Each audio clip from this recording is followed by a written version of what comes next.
இது மகிமை நேரம். நம்முடைய கர்த்தரும் இரட்சகருமாகிய இயேசு கிறிஸ்துவின் இடைநேற்ற நாமத்தினாலே மகிமை டிவி நேயர்களை நான் வாழ்த்துகிறேன். இந்த மகிமை நேர நிகழ்ச்சியின் மூலமாக உங்கள் ஒவ்வொருவரையும் சந்திப்பதிலே மகிழ்ச்சி அடைகிறேன். மகிமை நேரம் நிகழ்ச்சியின் மூலமாக இன்று நாம் கர்த்தருக்கு பயப்படுகிற ஸ்திரீயே புகழப்படுவாள் என்பதை குறித்து நாம் தியானித்து வருகிறோம். கர்த்தருக்கு பயப்படுகிற பயம் என்பதை குறித்து தியானித்தோம். கர்த்தருக்கு பயந்து நன்மை செய்கிறவர்கள் புகழப்படுகிறாள் என்பதை தியானித்தோம். அடுத்தது கர்த்தருடைய வசனத்தின் மேல் வாஞ்சையா இருக்கிற மரியாளை கர்த்தர் சொன்னார் நல்ல பங்கை பெற்றுக்கொண்டாள் என்பதை குறித்து தியானித்தோம். இந்த நாளிலும் கர்த்தருக்கு பயந்து அவர்களை கொடுக்கிறதினால் கர்த்தரால் புகழப்படுகிற ஸ்திரீகளை குறித்து நாம் தியானிக்க இருக்கிறோம். லூக்கா 21:3 இந்த ஏழை விதவை மற்ற எல்லாரை பார்க்கிலும் அதிகமாய் போட்டாள் என்று மெய்யாகவே உங்களுக்கு சொல்லுகிறேன். பிரியமானவர்களே, இயேசு கிறிஸ்து சொன்னது இந்த ஏழை விதவை மற்ற எல்லாரை பார்க்கிலும் அதிகமாய் போட்டாள் என்று மெய்யாகவே உங்களுக்கு சொல்கிறேன். இந்த காரியம் இயேசு கிறிஸ்து தேவாலயத்தில் இருக்கும் பொழுது காணிக்கை பெட்டியின் அருகே உட்கார்ந்து அவர்கள் ஒவ்வொருவரும் காணிக்கை போடுகிறதை அவர் கவனித்து கொண்டிருக்கிறார். அப்பொழுது ஐஸ்வர்யவான்கள் நிறைய பேர் தங்களுக்கு உண்டானதிலே எடுத்து போட்டார்கள். ஆனால் இந்த விதவை தன்னிடத்திலே இருந்த மொத்த அந்த 2 காசை எடுத்து போட்டாள். அப்போ அவரோடு கூட இருந்த சீஷர்களிடத்துல இயேசு சொல்லுகிறார், இந்த காணிக்கை செலுத்தின எல்லாரிலும் இவள் அதிகமாய் போட்டாள் என்று. ஆனால் ஐஸ்வர்யவான்கள் எல்லாரும் இவளை விட அதிகமாக காணிக்கை போட்டார்கள். ஆனால் அவர்கள் தங்களுடைய ஐஸ்வர்யத்தில் இருந்து சிலதை எடுத்து போட்டார்கள். ஆனால் இவளிடத்தில் இருந்ததே 2 காசு, அந்த 2 காசையும் போட்டு விட்டாள். அப்போ ஆண்டவர் இவள் தன்னிடத்தில் இருந்த இவர்கள் எல்லாரை பார்க்கிலும் இவள் அதிகமாய் போட்டாள் என்று ஆண்டவர் சொல்லுவது அவர்கள் நினைத்திருக்கலாம், இவள் 2 காசு தானே போட்டாள், மற்ற ஐஸ்வர்யவான்கள் அதிகமாய் காணிக்கை செலுத்தினார்களே, ஆண்டவர் இப்படி சொல்லுகிறார்களே என்று. ஆண்டவர் அந்த காணிக்கை பணத்தை பார்க்கவில்லை. அந்த காணிக்கை பணத்தை அந்த செலுத்தின அந்த விதவையினுடைய இருதயத்தையும் சிந்தையும் அறிந்து ஆண்டவர் சொல்கிறார், இவள் தன்னுக்கு இருந்த எல்லாவற்றையும் போட்டுவிட்டாள். அப்போ அவள் நினைக்கல, நம்ம இந்த 2 காசையும் போட்டுவிட்டால் நாளைக்கு நம்முடைய ஜீவனத்திற்கு என்ன செய்வோம் என்று அவ பயப்படலை. தன்னுடைய ஜீவனத்திற்கு உண்டான எல்லாத்தையும் போட்டுட்டா. அதனால அவள் எல்லாரையும் விட்டு அதிகமாய் போட்டாள் என்று ஆண்டவர் சொல்கிறார். அப்போ அவள் கர்த்தருக்கு பயந்ததுனாலும் கர்த்தர் மேல் வைத்திருக்கிற உறுதியான நம்பிக்கை, நம்ம இந்த 2 காசை போட்டாலும் கர்த்தர் என்னை நடத்துவார், கர்த்தர் எனக்கு உண்டான எல்லாவற்றையும் பார்த்து கொள்வார் என்கிற ஒரு பெரிய நம்பிக்கை விசுவாசம் அவளிடத்துல இருந்ததுனால்தான் அவள் இந்த 2 காசை அவள் போட்டாள், கர்த்தரால் புகழப்பட்டாள் என்று நாம் பார்க்கிறோம். இதே போல நம் சாரிபாத் விதவையை குறித்து நாம் பார்க்கும் பொழுது தேசத்திலே பெரிய பஞ்சம். அப்பொழுது எலியா அவளை பார்க்க வரும் பொழுது அவள் விறகு பொறுக்கி கொண்டிருக்கிறாள். குடிக்க தண்ணீர் கேட்கிறார். அப்பொழுது திரும்ப நீ எனக்கு ஒரு அடையும் கொண்டு வா என்று சொல்லுகிறாள். அப்பொழுது அந்த விதவை சொல்லுகிறாள், என்னிடத்திலே கொஞ்சம் மாவும் கொஞ்சம் எண்ணெயும் தான் இருக்கு, அதை வச்சு நான் அப்பம் சுட்டு நானும் என் மகனும் சாப்பிட்டு சாக வேண்டியதுதான், ஒரு நேரத்துக்கு தான் எனக்கு இருக்கு அப்படின்னு சொல்லும் பொழுது எலியா சொல்லுகிறாள், எப்படி இருந்தாலும் எவ்வளவு குறைச்சல் இருந்தாலும் எனக்கு நீ ஒன்றை போட்டு கொண்டு வா அப்படின்னு சொல்றாரு.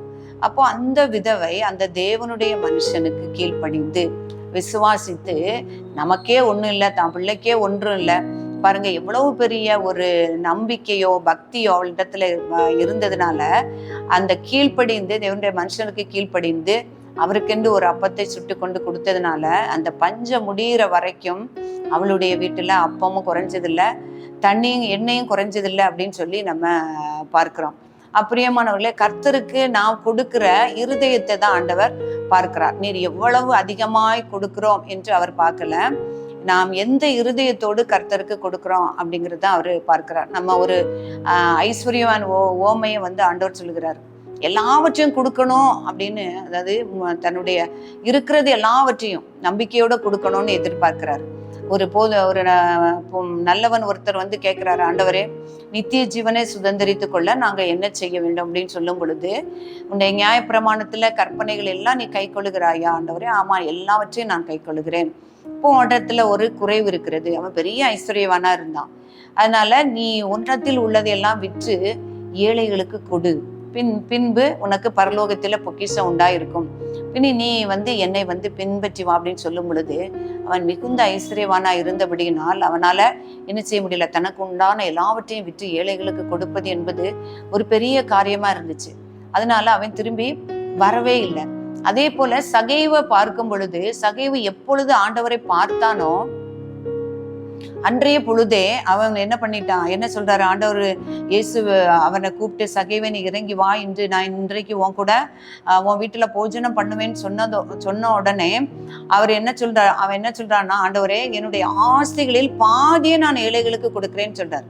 ஆண்டவர் சொல்றாருல, நீ உன்னுடைய ஆஸ்திகள் எல்லாவற்றையும் விட்டு ஏழைகளுக்கு கொடுத்துட்டு வா, அப்பொழுது உனக்கு பரலோகத்துல பொக்கிஷம் உண்டாயிருக்கும், நீ என்னை பின்பற்றி வா அப்படின்னு சொல்றாரு.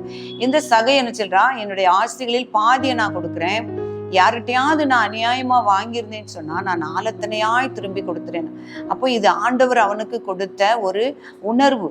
அந்த உணர்வுனால ஆண்டவர் இன்று இந்த வீட்டுக்கு ரட்சிப்பு வந்தது. அவனுடைய இருதயத்தை அவர் அறிந்து கொண்டான். அவன் கொடுத்தான் கொடுக்கல, அது எழுதப்படல. ஆனாலும் அன்றைய தினமே ஆண்டவர் சொல்றாரு, இன்றைக்கு இந்த வீட்டுக்கு ரட்சிப்பு வந்தது. பிரியமானவர்களே, நாம் கொடுக்கும் பொழுது கர்த்தருக்கு பயந்து அவருக்கு கீழ்ப்படிந்து நாம் கொடுக்க முன் வரும் பொழுது கர்த்தர் நம்மை உயர்த்துகிறார். அந்த ஏழை விதவையை அவர் சொன்னது போல, இவர்கள் எல்லாரிலும் இவள் அதிகமாய் போட்டாள் என்று மெய்யாகவே உங்களுக்கு சொல்லுகிறேன் அப்படின்னு சொல்றாரு. இப்ப நம்ம மோசேயுடைய நாட்களிலும் பார்க்கும் பொழுது அந்த ஆசரிப்பு கூடாரத்தை கட்டும்படி ஆண்டவர் மோசேக்கு சொல்லுகிறார், உற்சாகமாய் மனப்பூர்வமாய் கொடுக்கிற இடத்துல எனக்கு காணிக்கை கொண்டு வரும்படி சொல்லு அப்படிங்கிறாரு. யாரையும் நிர்பந்தப்படுத்த வேண்டாம், யாரும் முறுமுறுப்போடோ அதாவது பிடித்தம் இல்லாமலோ விருப்பம் இல்லாமலோ எனக்கு காணிக்கைகளை செலுத்த வேண்டாம். உற்சாகத்தோடும் மனப்பூர்வமாய் செலுத்துகிற இடத்துல எனக்கு காணிக்கைகளை வாங்குன்னு சொல்லுகிறார். அப்போ நிறைய ஸ்திரீகள், உற்சாகமுள்ள ஸ்திரீகள், ஞானமுள்ள ஸ்திரீகள், அந்த ஆசரிப்பு கூடார வேலைக்கு தேவையான அந்த இளநீல நூல், இரத்தாம்பர நூல், சிவப்பு நூல், பஞ்சு நூல் எல்லாத்தையும் அவங்க செய்து கொண்டு வராங்க. ஞானமுள்ள ஸ்திரீகள், உற்சாகமுள்ள இருதயத்தோடு. அதுல எழுதியிருக்கு, யார் யாருடைய இருதயம் எழுப்பப்பட்டதோ, யார் யாருடைய ஆவி உற்சாகப்படுத்தினதோ அந்த ஸ்திரீகள் எழுந்து அந்த வெள்ளாட்டு மயிரை எல்லாம் தரித்து தேவனுடைய கூடாரத்திற்கு, ஆசரிப்பு கூடாரத்திற்கு அவர்கள் காணிக்கை கொண்டு வந்தார்கள் என்று எழுதியிருக்கிறது. அவர்கள் உற்சாகமாய் கொடுத்தது நிமித்தம் அந்த கூடாரத்திற்கு, ஆசரிப்பு கூடாரத்திற்கு தேவையே போக மீதியானவைகள் அதிகமாய் வந்துவிட்டபடியினால் இப்போ மோசே சொல்றாரு, இனிமே யாரும் நீங்க ஆசரிப்பு கூடார வேலைக்காக நீங்க காணிக்கைகள் எதுவுமே கொண்டு வர வேண்டாம் என்று பாளையம் எங்கும் போய் சொல்லுங்க அப்படின்னு சொல்றாரு. பிரியமானவர்களே, அந்த ஸ்திரீகள் எப்படி உற்சாகத்தோடு அந்த ஞானமுள்ள இருதயத்தோடு அவருடைய ஆவி உற்சாகத்தினால காணிக்கைகளை செலுத்தினார்கள் என்று பார்க்கிறோம். அதே போல தாவீதின் நாட்களில் அந்த தேவாலயம் கட்டும் பொழுதும் அந்த இஸ்ரவேல் ஜனங்கள் மன உற்சாகமாய் கொடுத்தாங்க.